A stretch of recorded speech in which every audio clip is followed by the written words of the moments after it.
kumpul semua di Masjidil Aqsa.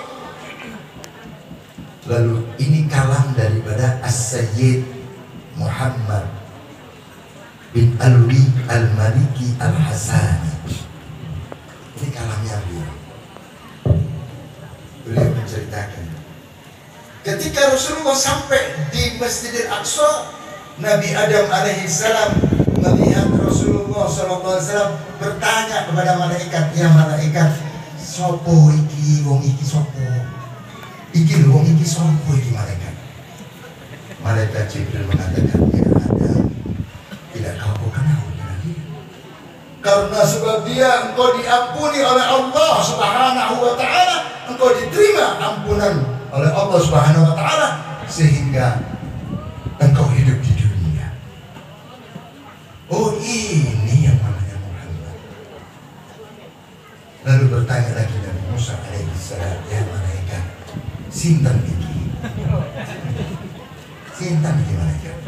Kok wajahnya ganteng dengan putih, kayak yang sedang berdiri? Amin ya Rabbal alamin. Pede. Maka kata malaikat, ya Musa, tidakkah kau tahu? Karena sebab orang ini engkau diselamatkan Allah dari kejaran Fir'aun, dan engkau bisa membelah lautan merah. Oh, ini yang namanya Muhammad. Kemudian siapa lagi? Nabi Ibrahim alaihissalam bertanya,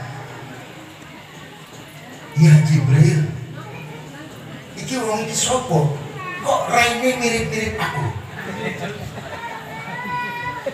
Rasulullah, Nabi Ibrahim itu mirip-mirip Rasulullah.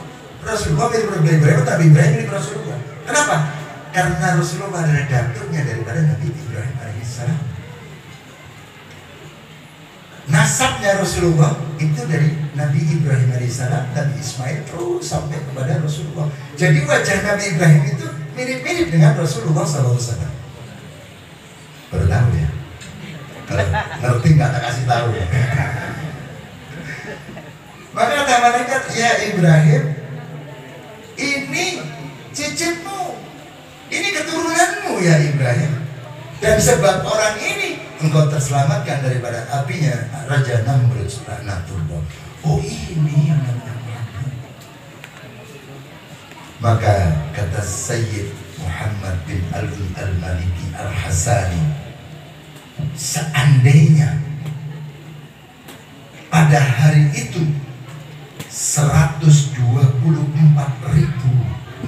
para nabi dan rasul tidak memandang wajah Rasulullah sallallahu alaihi wasallam, maka Allah haramkan kepada 124.000 para nabi dan rasul memasuki surganya Allah Subhanahu wa ta'ala.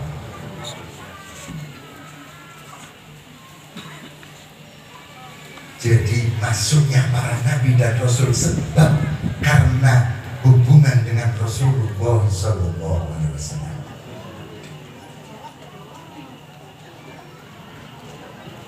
Bahkan sebuah sandal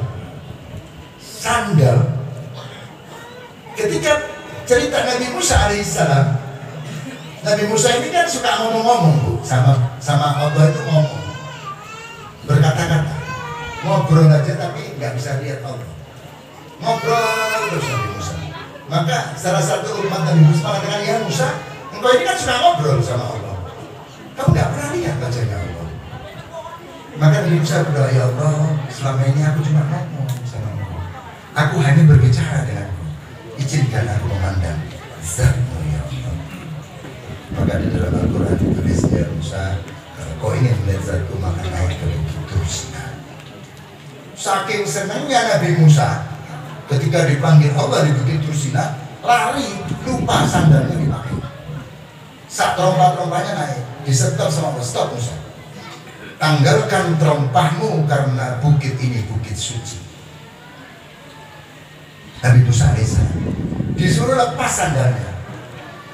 Beda dengan kekasih kita Rasulullah sallallahu alaihi wasallam. Ketika Isra wal Mi'raj, ketika sampai di Sidratul Muntaha, Malaikat sudah tidak mampu lagi mengantar, pada batasan yang malaikat Jibril pun tidak boleh masuk ke wilayah itu. Maka malaikat Jibril mempersilahkan, ya Rasulullah, monggo, ini wilayah sampean, saya nggak bisa masuk.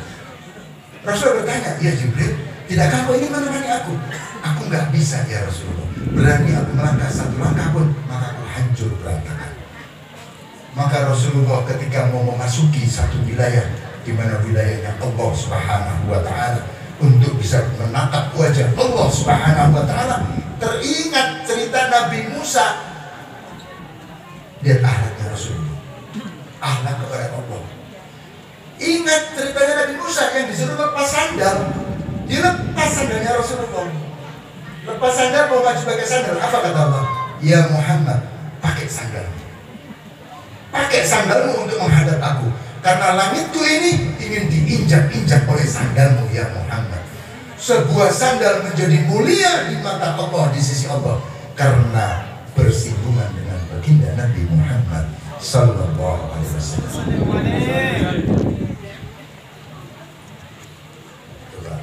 Kita ini alhamdulillah jamaah majelis rindu Rasulullah segini banyak. Amin ya rabbal alamin. Ini semuanya bukan manusia biasa di mata Allah Subhanahu wa Ta'ala. Karena apa kata Allah? Barang siapa yang cinta kepada kekasihku, maka dia akan aku masukkan ke dalam surga. Bayangkan, bahkan para wali-wali Allah itu mengatakan lebih mudah mengenal Allah daripada mengenal kekasih-kekasih Allah. Sampean semua ini adalah kekasihnya Allah Subhanahu wa Ta'ala. Kenapa? Kita tidak tahu, kadang kita duduk di warung sampingnya, kadang kita naik ojeknya, kita nggak tahu hatinya ternyata punya mahabbah kepada baginda Nabi Muhammad Sallallahu Alaihi Wasallam. Itu yang dipandang Allah menjadi manusia yang luar biasa. Sandal saja karena nempel dengan kulit baginda Nabi Muhammad SAW diizinkan oleh Allah untuk melihat wajahnya Allah Subhanahu wa Ta'ala. Begitu mulianya Nabi kita yang kita peringati malam ini. Begitu indahnya beliau, akhlak beliau ketika bertemu dengan Allah Subhanahu wa Ta'ala. Lalu bagaimana perasaan beliau, hati beliau kepada umat-umat beliau? Imam Hasan Al-Basri mengatakan, seandainya aku memiliki emas seperti gunung Uhud, maka aku serahkan, aku sedekahkan semuanya untuk memperingati kelahiran daripada Nabi Muhammad SAW sebagai bukti balas budiku atas kebaikan beliau. Maka kata Imam Hasan Al-Basri mengatakan, walaupun kau berjalan dari rumahmu ke Madinah untuk melaksanakan haji bukan dengan kakimu, dengan menggunakan dua belah matamu untuk ingin membalas kebaikan Nabi Muhammad, tidak akan pernah terbalas. Keringat Rasulullah SAW untuk kita semua, darah yang beliau keluarkan ketika beliau di kota Taif, air mata beliau setiap malam menangis kepada Allah. Apa yang diingat?